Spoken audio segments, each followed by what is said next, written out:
Sher ham ana shu bir haromxo'rlar bo'ldi. Olgan puli harom bo'lsin, 150 ming nima deydi? Kirib, "Ben buni to'g'ri hisoblabsiz, falon pul bersam agar" aka deydi, "Bizning xizmat haqqimiz shunaqa" deydi. 150 ham nimaga aytmading boshiga? Menga mana do'stlar, nomeram oldim. Xo'sh, приключение bo'lmadi. Sher ham korrupsiya bilan bu. Xo'sh, общий agar xarajatlarni aytib o'tsam sizga, yangi mashinaga salondan chiqqan 4 million 117 mingmi? Shunday chiqadi. Agar oddiy nomer olsangiz. Agar qo'shimcha auksion nomer olsangiz, yana narx ko'tariladi.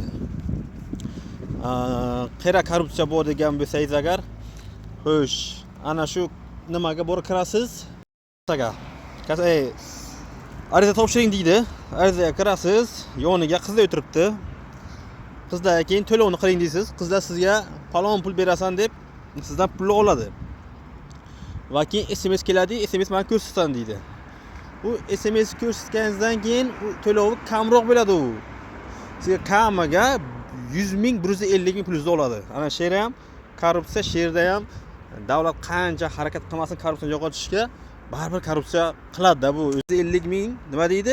Kirib, "Ben buni to'g'ri hisoblabsiz, falon pul bersam agar" aka deydi, "Bizning xizmat haqqimiz shunaqa" deydi. 150 ham nimaga aytmading boshiga? Menga xizmat haqqim shuncha bo'ladi. Pulini qaytarib bersam agar, "Men to'lab qo'ydim-ku aka" deydi. Uje olib bermaydi pulni deydi. Yegan noni harom bo'lsa bunaqa odamlarni.